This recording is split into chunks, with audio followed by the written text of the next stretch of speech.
আজ কসবায় অজ্ঞাতনামা লাশের পরিচয় মিলেছে।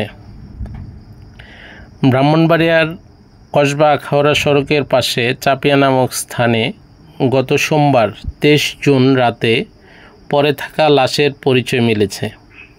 তার পকেটে থাকা আইডি কার্ডের ফটোকপি থেকে শনাক্ত করেছে তার গ্রামের বাড়ি ব্রাহ্মণবাড়িয়া সদর উপজেলার বরিশল গ্রামে।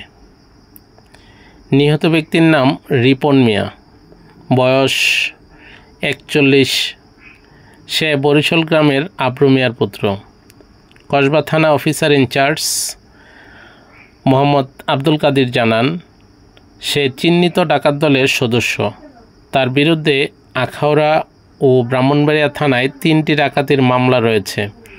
তিনি আরও জানান, কসবা আখাউড়া সড়কের চাপিয়া নামক স্থানে ডাকাতদের আনাগোনা দেখে স্থানীয়দের গোপন সংবাদের ভিত্তিতে কসবা থানা পুলিশ দাওয়া দিলে অন্যান্যরা দৌড়ে পালিয়ে যায়।